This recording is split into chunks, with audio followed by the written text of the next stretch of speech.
We heard the news that the Chicago Bulls are shopping Nikola Vucevic, but how difficult will it be to trade Nikola Vucevic? Y'all know we're going to talk about it, and we also got a voicemail that we're going to jump in today. Y'all know we're going to talk about it and break it down, but you got to hear the music first. Cognac, gang.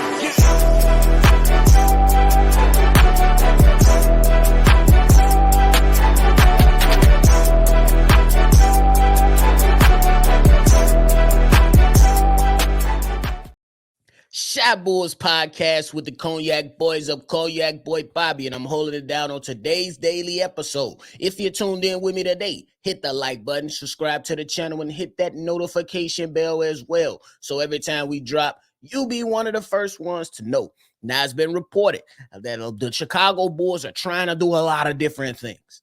They even talking about the Bulls secretly or silently going into a rebuild. I'm like, huh?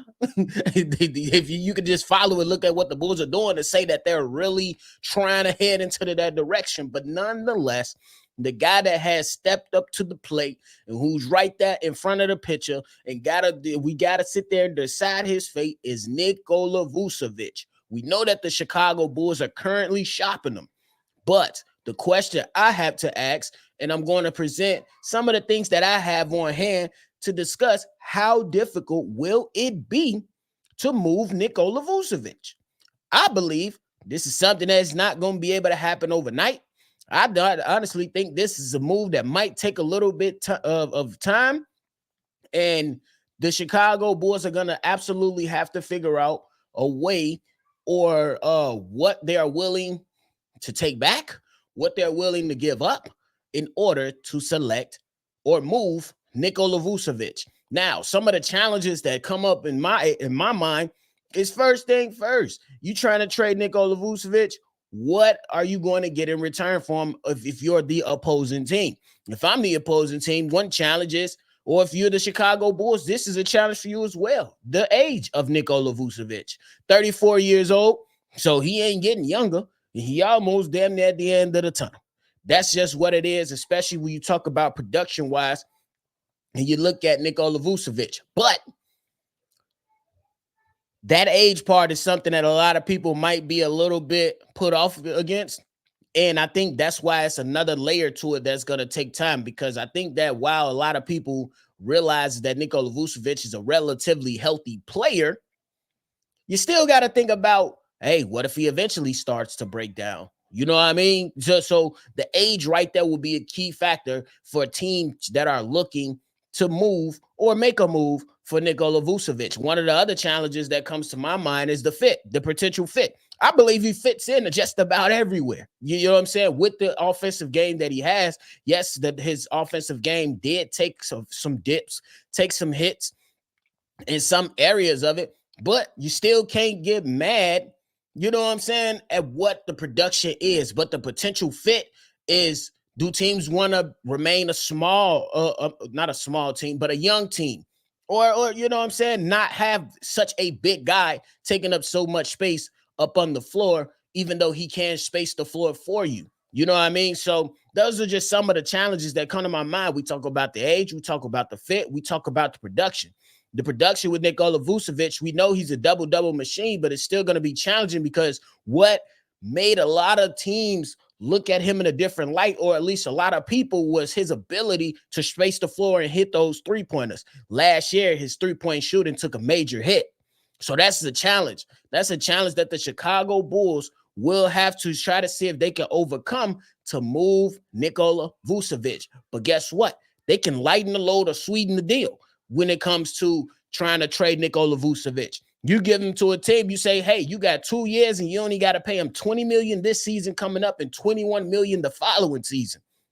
Those are not prices that you hear around the league for good big man anymore. And Nikola Vucevic, even though he's not that elite all-star that we thought we were going to get, or that year one Nikola Vucevic that we've had for a complete season, he's not that anymore. Or You know what I'm saying? You still can get this guy on a favorable contract that should not hit your pockets that hard when you talk about trying to make a move for Nikola Vucevic. Now to add on to continue to sweeten the deal and lighten the load, we talk about the health aspect of this whole thing. Nikola Vucevic, I believe just 2 years in a row, my man played there in 82 games. I know for sure, like not this past season, but the following season, he played 82. One of them, he's a relatively healthy guy. Like, you know what I'm saying? You don't see Nikola Vucevic go down much. You know what I'm saying? You don't see him go down much. You don't see him miss too many games. And that over 30, and he playing 82 games. I believe it was him and Patrick Williams that did it in the same year. Shout out to him. Shout out to Nikola Vucevic, because it's very rare that you see a lot of players. You know what I'm saying? It's crazy how we come into this and we should be like, damn, he played 82 games. He showed up to work for 82 games. You know what I'm saying? Hand clap. You know, so that's what teams can look to and be like, hey, this guy's going to be out here. You know what I'm saying? We're going to get our money's worth regardless. You know what I'm saying? So then what was a challenge for the Chicago Bulls was Nikola Vucevic production because of how it dipped. It can still be something you use to sweeten the load or sweeten the deal or lighten the load. I think that's something that you can really, really come to terms with and be like, hey, yeah, we understand this three-point shooting wasn't this, but the man still gave us double-double after double-double after double-double. Over 40 double-doubles, you know what I'm saying, last season, I believe. So you're still going to come out there and get you all the rebounds that you need. He's going to hit an occasional three. It might not be at the efficiency as we once seen it as before, but the three-point shooting will be there, and Nikola Vucevic still can have an inside presence. And let's keep it a buck. He's not a bad passer. You know what I mean? You might get a little killed in the pick and roll with Nikola Vucevic, but there's a lot of players that get killed at pick and roll nowadays. You know what I'm saying? That's just what the nature of the game is, especially with how quick guys are now, and teams are trying to match up these big guys so they can have, you know, some type of defense. And you got to give a little and take a little. You know what I'm saying? So that's the things that you have to come to terms with when you're looking at this type of situation with Nikola Vucevic. Is it because you can, if the offensive production is, if Nikola Vucevic is giving you 17, 18 per night, you live with some of those bad pick and roll defensive plays. You live with that. You know what I'm saying? That I don't think Nikola Vucevic is a bad basketball player. I just think his time with the Chicago Bulls should be over. I think the Chicago Bulls should be looking to move multiple people. That includes Nikola Vucevic, DeMar DeRozan, and eventually Zack LaVine. I'm ready for the youth movement. You know what I'm saying? If we were still in a better situation, I'd be like, cool. But I told y'all, if Nikola Vucevic sticks around, my thing is I would have drafted a young up-and-coming center. The Bulls obviously did it because you don't pass up on a guy with, you know what I'm saying, that he was listed as a top 5 guy as Matisse Buzelis. He was a top 5 guy that slid to you in your hands. You got to take that. So I can't be mad at the Chicago Bulls for taking that. But when it comes to Nikola Vucevic, it's just that I've seen enough. He's not a terrible player, but I've seen enough. I think it's time to move on. I think he honestly wants to move on. All of the body language things that we've seen these past 2 seasons, they have not lined up to when we first seen Nikola Vucevic coming in. And last year, he was talking greasy. Last year, before the start of the season, Nikola Vucevic was during the summer talking greasy. We know this could be our last dance. We know we got to do this. We know we got to do that. We're like, all right, bet, show me. And he didn't show me. You know what I'm saying? We're going to go to the box score. We're going to look at the box score. And we're going to say, woo, all right, bet. The box score say that Nikola Vucevic had 16 and 16 or 16 and 12. You know what I'm saying?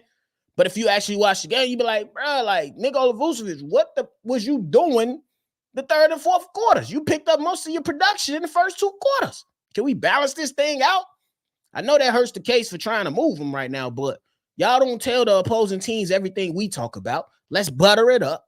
Let's tell AK them to say, hey, Nikola Vucevic is a hell of a player. We just want to move in a young direction. And then you might be able to get you something out of that. Now, what type of deal can come out of this? I don't know. Me personally, I don't even think the Chicago Bulls are going to get a first-round pick for Nikola Vucevic. We ain't get one for Alex Caruso being gone. We damn sure ain't gonna get one for Nikola Vucevic. But hey, I could be wrong. I'm just going off what history tells me. Y'all gotta go. Can we keep it up? Ladies and gentlemen, can we keep it up? I gotta go off what history is telling me. And I don't know what type of return Nikola Vucevic is gonna get. Do the Chicago Bulls in return get some project players? You know what I'm saying? Get some players, who may not, who need a change of scenery and a little bit more coaching. I don't know. But as of right now, I'll be shocked if the Bulls get a first round pick. Now, we talked about what's the potential return. What can be the potential teams that's interested? That's a bigger question. Because you can talk about moving the guy all you want, but if you don't have a destination for him to go somewhere, what you gonna do? What you gonna do? Me personally, I was only able to come up with 3 names, and y'all let me know if y'all rocking with this or if this a little shaky. Me, the first team that came to my mind, I said the Houston Rockets. You get yourself a big man to pay the 5, and then you let Alperen Sengun be able to do what he got to do. I don't know. Yeah, I don't know. I do know that the Rockets were in the hunt for Kevin Durant. I don't know if that's a huge drop off to look to go get Kevin Durant and end up with Nikola Vucevic, but it ain't my problem. I ain't got nothing to do with that. Another team that came up was the Memphis Grizzlies. Steven Adams has been injury prone. I believe Steven Adams ain't even coming back this season. And we've seen Jaren Jackson Jr. be more productive at the 4. So you can slide Nikola Vucevic up in there. Now I don't know what we're going to get in return, but hey, how about give us Luke Kennard? Fuck it. Give us Luke Kennard for Nikola Vucevic straight up. We doing straight up trades with the Chicago Bulls, so I'm just saying, it's all funny games. I honestly don't know if that trade matches up, but I think that'll be a good thing that you can start to try to entertain if you the Chicago Bulls. Hey, if the money don't make sense, you could do other things to make the money make sense, but you get you a 3-point specialist who's going to continue to space the floor, and you should be good to go. And Luke Kennard. I'm just saying. It's just something to put out there. And the last team that I think could be potentially interested, a team that would have gave us 2 first-round picks for Alex Caruso, the Golden State Warriors. The Golden State Warriors. They need a big, bad. They gave up on Kevon Looney in his offensive abilities. You can get Nikola Vucevic. Now you got 2 big-ass centers that are virtually different. You got one that can Kevon Looney, who's your defensive rebounder, and then you got one in Nikola Vucevic, who's your offensive rebounder. Make it work. Hey, y'all let me know about the 3 teams, though. I got the Rockets, the Memphis Grizzlies, and the Golden State Warriors as the potential teams to what Nikola Vucevic could end up. It's too many bigs around here. You know what I'm saying? That don't necessarily need a change, but, I don't know. Those are just the 3 teams that came to my mind. You let me know how you feeling about all that. How difficult will it be to move Nikola Vucevic and everything down below. But before we go, we got to play this voicemail from a caller by the name of True. First time calling in. True. But hey, here's the voicemail from True before we get up out of here. My name's True. Just listen to your podcast. I'd like to do something, but I say that you should keep LaVine till the trade deadline. Let him come back, show that he's able to play. Tell him, you come in and show out, we'll get you where you need to go. There's going to be a team in this trade deadline that feels like they're one player away, and we might be able to feast them at that point, because we're not going to be too good, I don't think. Just don't trade him just to trade him. Get value for him. He's a 2-time All-Star. He can light the gym up. We already have him on the contract. All right, so we heard from True. First and foremost, True, thank you so much for calling in, my guy. It's always a pleasure to hear new voices and hear your takes. And I'm going to agree with you. I think that if you can move Zack LaVine before the season, cool. But if you can't, talk to him. Hey, look, gang. Look, my boy. Look, young whippersnapper. You got to stick around a couple months. But we going to get you up out of here. We know this relationship ain't working. We know it ain't working. You know what I'm saying? Let's repair this thing. Let's make it seem like we done talked it up and been good and make sure it's all good. And then by the trade deadline, we'll make sure you up out of here on the first flight. This is really that simple. Like, if that's still in Zack LaVine's plans. Because if I'm Zack LaVine and I'm looking at some of these moves, I might want to stick around a little bit more as long as Vooch and DeMar is now out the way. I don't think Zack LaVine wants to be a part of a rebuild, but you got to improve your value, my guy. Nobody is believing in what you can bring to their team right now, my guy. And then let's just say, for the sake of no discussion, once you get into the Novembers, the Decembers, and the Januaries before the trade deadline, you got several things that can happen. You got injuries that might come up from an opposing team. You got other players that might start to get disgruntled and want out. You got other situations that start to come up, and you like, man, if you the GM, you be like, bro, we need one more piece. Chicago, y'all still interested in trading Zack LaVine? We got this, and this for you. And then that's how you be able to get the move. But as of right now, Zack LaVine, you got to work with the guys. That's it. You got to work with what you got to work with. I believe if Zack LaVine value was at a good place, he would have been gone, but the value is just not there for him. And we know what type of player Zack LaVine is as Bulls fans, but it's already being talked about around the league that he's not a winning player and he's now injury prone. So he's going to have to rehab his own stuff, not just with the Bulls, but his own stuff as well. So I'm with you, True. Zack LaVine got to come back, play a little bit, be productive, be that 25-20. Bro, if you can just get back to where you was at, 25 points per game, the Bulls winning a couple basketball games more than what a lot of people anticipate, value. Now, well, it's two sides to that. It's two sides to that. He can very well come back and play great and be there, but he can also very well come back and play bad and get hurt again. It's always two things we get. It's always three sides to the story. His side, my side, and the truth. But for this situation, it's the truth on both sides. He can come back and be productive, but he can also come back and be ass or get hurt again. Those are the conversations that you must have, and those are the things that you have to discuss. But we shall see what happens. But ladies and gentlemen, keep calling in. R-Dub, just to reach out to you, my guy. You directly responded to C-Dub, so once we get C-Dub back on, we will play your voicemail on the next episode that me and C-Dub will be on.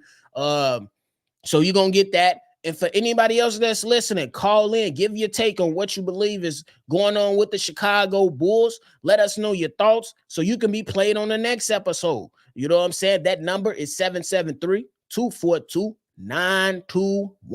And it's also in the description below. Hit the like button, subscribe before you get up out of here. Thank y'all for tuning in to another episode of Shy Bulls Podcast. I'm Bobby. I'm going to catch y'all on the next one for sure.